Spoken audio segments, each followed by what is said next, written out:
what's going on? My name is Capital Pride, back at it again with another Call of Duty video. Today, I want to talk about what makes a successful team. Now, this will be broken up into 4 parts: cohesion, adaptation, group decisions, and leadership. This is going to be a long commentary. I don't know how long I'm going to run for, or if I might have to make 2 of these videos. I'm not sure, but if you guys enjoy this longer commentary, make sure you comment below and tell me, and I will definitely make more of them. We'll talk about some more topics. And just to touch on the gameplay real quick, for some reason my Dark Matter didn't load all the way into my KN. Yes, I have Dark Matter now. It took me forever to get, but it wasn't worth it, and I will be talking about that in another video. Same with Hero Gear, that's not worth it either. But I go 73 and 32. We play some Hardpoint on Nuketown, and this was all solo, first match of the day. Kind of got a little rusty since I haven't played in probably about day and a half, but let's get into it. Now, to start off, cohesion. One player cannot be responsible to carry the game by themselves. If you or somebody else in your team can't keep up pace, then they need to change their play style so you're able to lift the weight off of somebody else's shoulders. There are key moments in matches, pubs, or competitive where all members have to pull their own weight, because you can turn a great win into a terrible loss. You can come back. I've come back on 3-0s before because me and my team, we worked as a unit and we adjusted all of our play styles so we could win that match. Now, you have to be able to do that so you can bring in the win, and this goes along with everything. All these things will help you bring in the win. Now, adaptation. You will have to change your play style from match to match and team to team depending on who you're playing against, because if somebody always knows that you're going to rush A-bomb on Fringe, they're going to expect you A-bomb on Fringe, and you're just going to keep dying. You're just going to keep feeding them score streaks. They're going to keep getting UAVs. They're going to know exactly where you're at all times during the game, and you will lose. You will lose if you cannot adapt. Every member has to adapt and change their playstyle. I'm going to be saying that a lot in this. You have to change your playstyle to bring out wins. You can't do the same thing every time. You can't rush plant A. You can't rush plant B. You can't keep doing that. If somebody's using a shotgun on their team, if they're all using shotguns, switch to an assault rifle, stay out of corners, keep in a longer range. If they're using snipers, adjust to... You can go either way with that. You can go assault rifles, you can go SMGs, but you will always have the advantage up close in something like that, unless, they get a lucky shot and they quickscope you. But that's besides the point. You need to know when to play passive, you need to know when to change positions, because you will keep feeding the enemy team. When you get into a 3-0 situation, that's not the time to think, oh, maybe I should switch this up, because you've already missed your opportunity to bring in the win for your team. Now, I'm not saying that doing the same thing won't help you win every time, but it most likely will not. You will have to change, you will have to adapt. You have to adapt to your team's play style and to the enemy team's play style, because you will miss an opportunity to bring in a W for your team. Competitive, pubs, UMG, MLG, whatever. You have to adapt. Look at these Optic guys, FaZe guys, whatever competitive team, insert name here.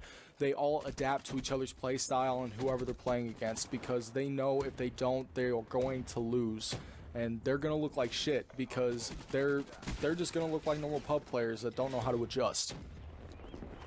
Now, I wrote down a lot of notes here. This took me a long time, guys. Now, group decisions. While the choice largely resides in those who are at the top of the team, everyone should be in agreement on what needs to be done. 1 or 2 people making large decisions doesn't work, especially when information is not being properly distributed to the people lower on the totem pole.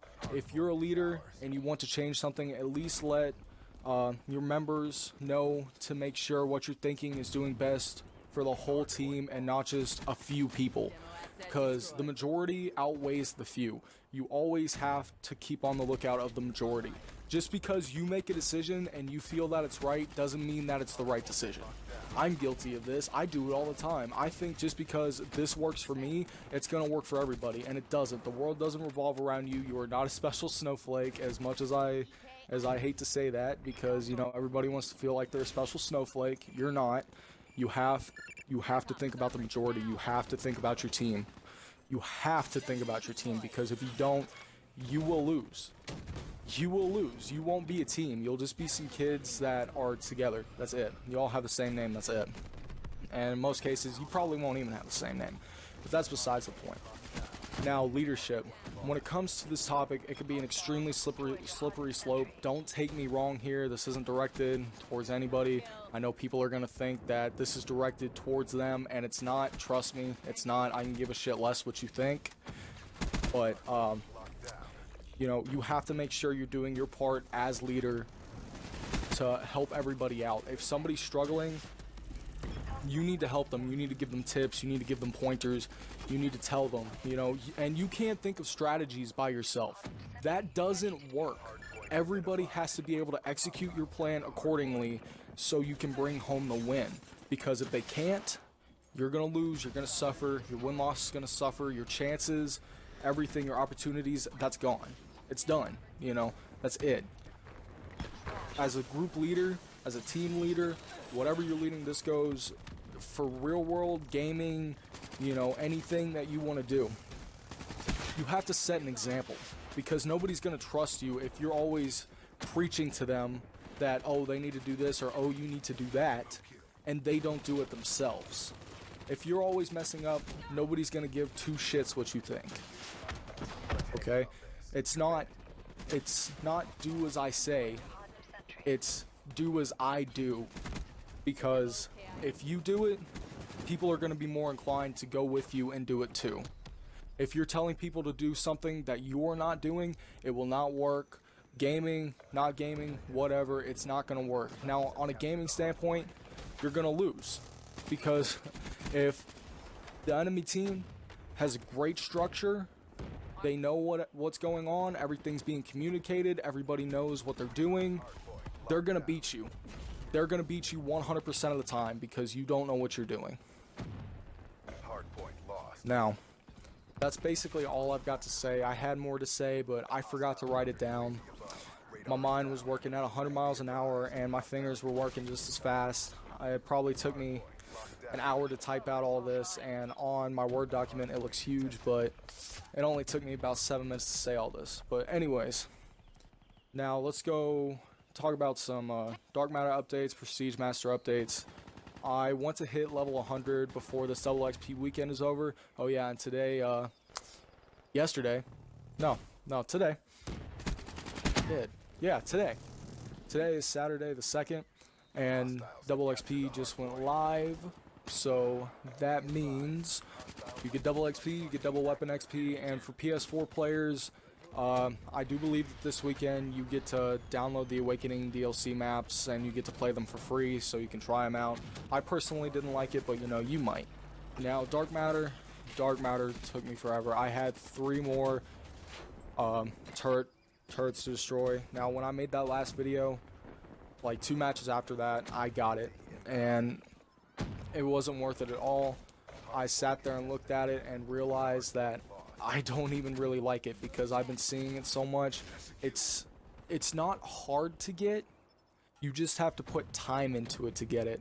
Now, I will be speaking about that in the next video, but let's move on to some shout-outs. Go check out my buddies Capital Chewy, Capital Toast. He just changed his name, so now Capital Gaming will have their own channel where we'll be uploading team Tajas and any team videos we do there. Odd Cythos and Kromba's Game. I will have all the links to their channels in the description, including the link to my Twitter down there. Make sure you follow me on Twitter for news, updates, and more. And check back on here on YouTube for the same tips, tricks, you know, everything like that under the sun. Give me feedback, guys. If you guys like this, you know, leave a comment, leave a like, drop a sub. We're at 29 subs. I want to get to 30 here in the next couple of days. That'd be great. That makes me feel really good. But anyways, guys, I'm about to get up out of here. If you like this, you know what to do. I'll see you all next time. Peace out. Hardpoint contested. Vector down.